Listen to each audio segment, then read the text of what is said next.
Hannah knew that keeping the small, wooden bird was a risk she shouldn't be taking. It was carved from cherry wood, smooth against her trembling palm, hidden deep inside the pocket of her apron where her mung would never look. Every time her fingers brushed against it, she felt a flush of heat rise to her cheeks, not of shame, but of a terrifying, wonderful secret. It was a gift from the one man in Holmes County she was strictly forbidden to speak to, but as the autumn wind rattled the windowpane, Hannah realized that silence was no longer enough. She had to make a choice that could tear her family apart. The early morning mist still clung to the low valleys of Holmes County, creating a blanket of soft white that hovered over the cornfields. It was October, the month of turning leaves and cooling earth, and the air held that crisp, distinct scent of dried stalks and wood smoke. Inside the Stoltzfus farmhouse, the rhythm of the day had already begun long before the sun dared to peek over the eastern ridge. Hannah Stoltzfus moved with practiced quietness across the wooden floorboards of the kitchen. She was 20 years old, with eyes the color of the hazelnut shells that littered the yard in autumn, and a spirit that was often quieter than the house itself. She adjusted her white prayer cap, ensuring not a single strand of her light brown hair escaped, and tied her apron strings with a firm tug. Today was baking day, and the dough for the sourdough loaves was already rising in the ceramic bowls covered by damped claws. But her mind was not on the bread, nor was it on the mountain of laundry that awaited her in the washroom. Her mind was drifting, as it often did lately, to the property line that separated her father's farm from the neighbors to the south. For 10 years, that fence line had been more than just a boundary of wire and wood. It was a wall of silence. A dispute over water rights and grazing land had turned the Stoltzfus family and the Miller family into strangers. Despite living only a quarter-mile apart, in the Amish community, lawsuits are forbidden, and anger is meant to be confessed and released. But sometimes pride has roots deeper than the oldest oak tree. Hannah's dad, Abram, was a good man, hard-working and devout, but his jaw set hard like granite whenever the name Miller was spoken. He had forbidden his children to have dealings with them, not out of hate, he claimed, but out of a need to keep the peace by keeping distance. But distance is a difficult thing to maintain when the harvest comes and the world feels so alive. Later that morning, Hannah was sent to the edge of the property to gather the late-season apples from the old orchard. The trees there were gnarled and ancient, producing fruit that was tart and perfect for apple butter. The orchard sat right against the fence line, the very border of the forbidden territory. The wind was picking up, rustling the dry leaves with a sound like whispering voices. Hannah reached up, straining to grab a particularly red apple near the top of a low branch. She stood on her tiptoes, her boots sinking slightly into the soft earth, but the fruit remained just an inch out of her grasp. She let out a soft sigh of frustration and prepared to jump. Suddenly, a hand reached over the wire fence.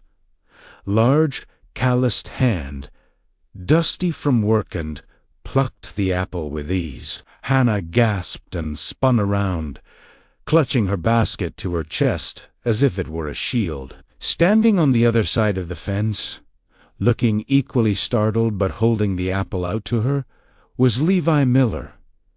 Levi was the youngest of the Miller sons. He was tall, with broad shoulders built from years of swinging an axe and guiding a plow. He had a reputation in the district for being quiet, much like Hannah, and for his incredible skill at woodcarving, a talent he used to make furniture for the community. His eyes were blue, startlingly bright against the tan of his skin. "I didn't mean to frighten you, Hannah," he said, his voice low and rough, like gravel rolling over velvet. He held the apple out further, leaning slightly over the wire that divided their worlds. "It looked like you were about to fall trying to reach it."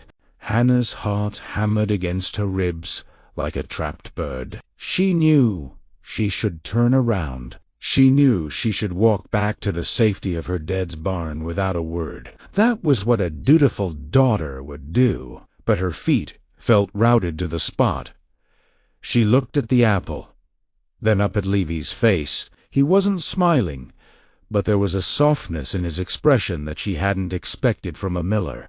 I would have reached it," Hannah stammered, her voice barely a whisper. She took a hesitant step forward and accepted the fruit, her fingers brushing against his for a fleeting second. The contact sent a shock through her that made her breath hitch Danka Leva. "It's a good year for the apples," Leva said, not moving away. He seemed to be searching for a reason to stay, just as she was searching for the strength to leave. "My mungame says the apple butter will be sweet this winter." The frost came at the right time. "Yeah," Hannah replied, clutching the apple so hard her knuckles turned white. "My mung says the same." They stood there for a moment, surrounded by the scent of fallen leaves and the distant sound of a crow calling out.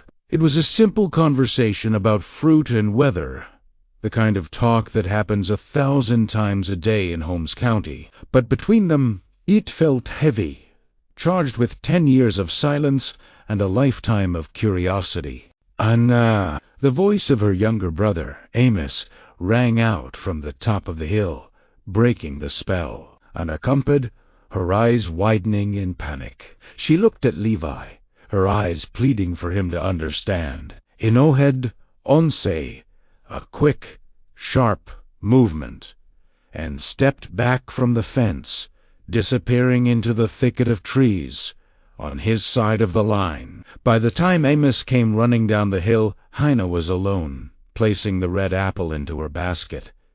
"Who were you talking to?" Amos asked, breathless, looking around suspiciously. "I thought I heard a voice." "Just the wind, Amos," Hannah lied, though the guilt tasted sour in her mouth. Just the wind and the crows. She walked back up the hill toward the farmhouse, but the warmth of Levi's hand seemed to linger on her fingertips, a ghost of a touch she couldn't wash away. The days that followed turned into weeks, and the autumn deepened into a rich tapestry of orange and gold. The harvest was in full swing. Corn was cut and shocked in the fields, standing like soldiers in rows.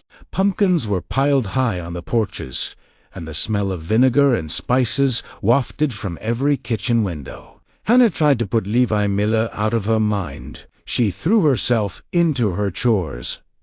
She scrubbed the pine floors until her knees ached. She helped her mother quilt a new pattern, the log cabin design, stitching tiny, even rows until her eyes blurred. But at night, when the house was silent, and the only light came from the moon reflecting off the tin roof of the barn, she wondered if he was thinking of her too. She didn't have to wonder for long. 2 weeks later, on a Sunday following the church service which had been held at the Yoder farm, Hannah went to collect the mail from the roadside box at the end of their lane. It was strictly bills and the local paper. Usually, but tucked inside the folds of the budget newspaper was a small object wrapped in a scrap of brown cloth. Hannah frowned, looking up and down the dusty road. A buggy was disappearing over the horizon. Too far away to identify, she unfolded the cloth. Inside lay a tiny wooden bird, carved from cherry wood. It was exquisite. The wings were detailed with individual feathers, and the head was tilted slightly, as if listening. It was the work of a master carver. There was no note. There didn't need to be. Hannah knew exactly whose hands had shaped this wood. She slipped the bird into her apron pocket, her heart racing. It was a gift, a token. In the Amish tradition, giving a gift was a sign of serious intention. Levi wasn't just being neighborly, he was courting her. But this was a courtship that could have no witnesses. If her dad found out, The explosion would be enough to shake the foundations of the house. He viewed the Millers as stubborn and proud, people who had cheated him out of water for his cattle. To court a Miller was to side with the enemy.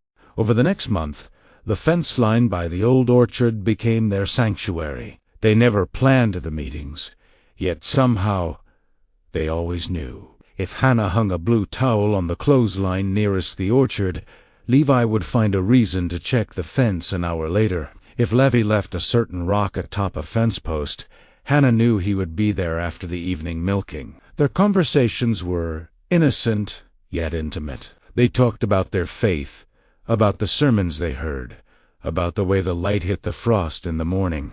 They never touched, save for that first accidental brush of fingers.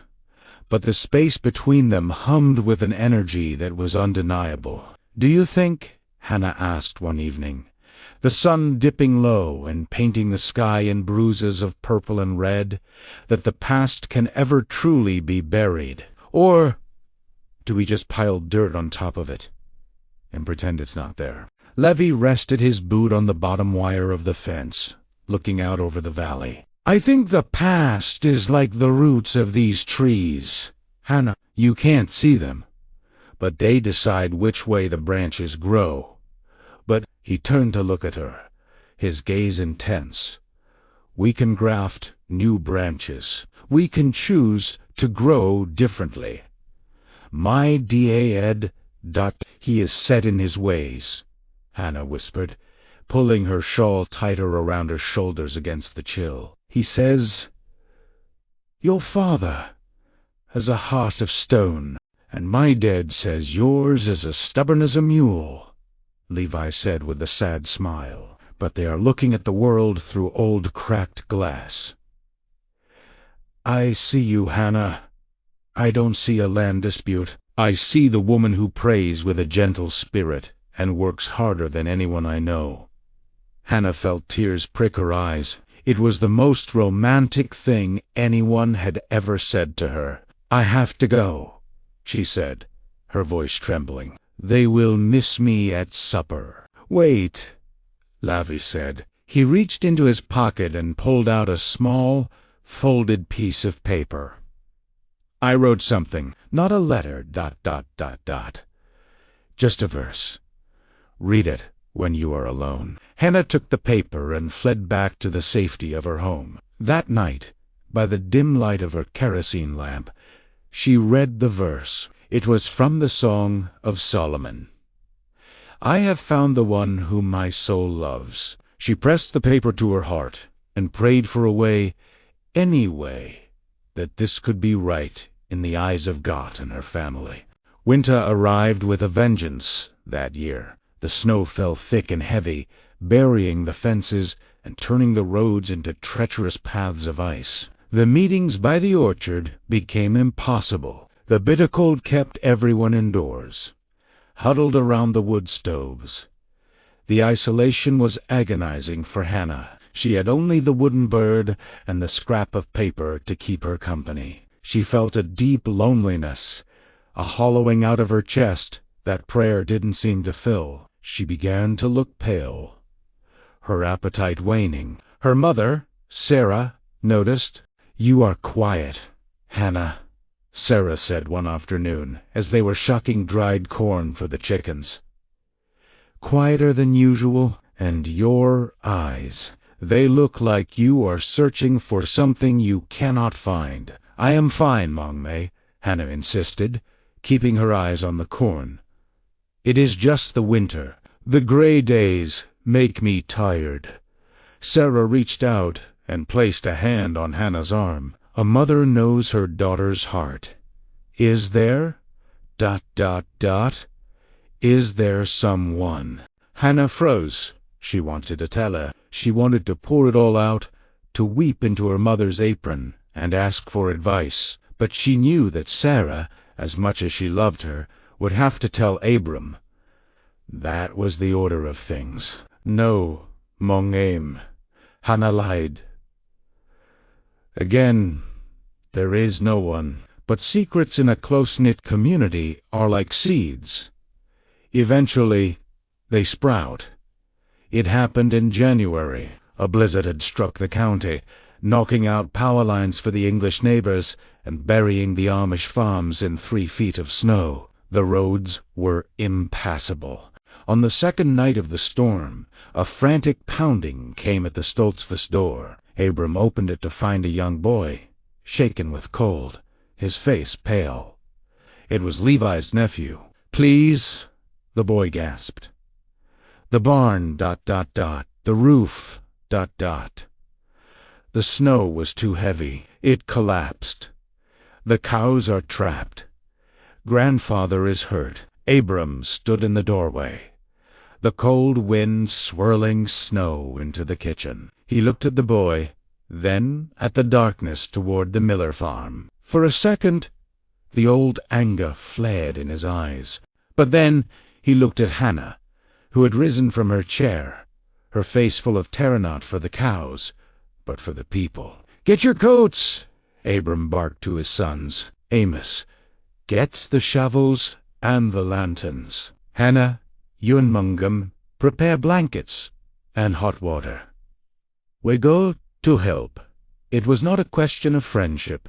It was a question of duty. When a neighbor is in trouble, the Amish help, even an enemy. Hannah watched from the window as the lanterns bobbed away into the white darkness. She prayed as she had never prayed before. She prayed for the livestock. She prayed for Levi's father. But mostly, she prayed for Levi. Hours later, the men returned, bringing with them the smell of sweat, wet wool, and exhaustion, and they brought guests. The Miller farmhouse had been damaged by a falling limb from the oak tree, breaking a window and letting the storm in. Levi's father, the bishop, had a broken leg from the barn collapse. They carried him into the Stoltzfus living room, laying him on the sofa. Levi was there too, supporting his father's head. He looked exhausted, his face scratched, his clothes torn. When Levi looked up and saw Hannah standing in the doorway with a basin of warm water, his eyes softened with relief. But then he saw her father watching them. Abram stood by the wood stove, his hands trembling slightly from the cold and the exertion. He looked at Levi, Tinette, Anna. He saw the look that passed between them, a look of such profound relief and affection that it could not be mistaken for anything else. The room went silent. The only sound was the crackling of the fire and the wind howling outside. "Levi," Abram said, his voice low. "Sir," Levi responded, standing up straight, though he swayed with fatigue. "You worked hard tonight," Abram said slowly. "You held that beam up so we could get the heifer out. You have strong shoulders. I did what had to be done," Levi replied respectfully. Abram looked at his daughter. He saw the wooden bird that had fallen out of her apron pocket when she rushed to get the water. It lay on the floor now, exposed. Abram bent down and picked it up. He turned it over in his large, rough hands. "Cherry wood," Abram noted. "From the tree by the creek." "Yeah," Levi said, his voice steady, though his eyes were fearful. "I carved it." Abram looked at the bird, then at the young man who had saved his cattle, and finally at his daughter, whose face was wet with silent tears. The anger that had fueled him for 10 years suddenly felt heavy, useless, like a plow with a broken blade. He looked at the bishop, Levi's father, who was grimacing in pain on the sofa. "Men can be fools," Abram said quietly, speaking to the room but looking at the bishop. "We build fences to keep things out, but we end up fencing ourselves in." He walked over to Hannah and placed the wooden bird back in her hand. Then he turned to Levi. "When the storm clears," Abram said, "and your father is healed, perhaps you would like to come over for Sunday supper to discuss ... wood carving." It wasn't a blessing, not yet, but it was an opening. It was the first crack in the wall. Hannah clutched the bird to her chest, her heart soaring. Levi nodded, a slow smile spreading across his tired face. "I would like that very much, Abram," Levi said. The storm raged on outside, burying the fences and the property lines under a blanket of pure, forgiving white. But inside the farmhouse, for the first time in a decade, the air was warm, and the silence was not one of anger, but of peace. Years later, the people of Holmes County would tell the story of the winter storm that brought the families together. They would talk about the wedding of Hannah and Levi, the largest the district had seen, where the tables stretched across to launch the Stoltzfus lawn and the Miller lawn because the fence had been taken down to make room for the celebration. And in the home of Levi and Hannah Miller, on the mantel above the fireplace, sits a small cherry-wood bird. It serves as a reminder that love, like the harvest, comes in its own time, and that sometimes the strongest walls are brought down not by force, but by the gentle, persistent grace of a quiet heart. As the buggy wheels turn down the lane and the sun sets over the unified fields, we are reminded that faith, hope, and love abide these three. But the greatest of these is love.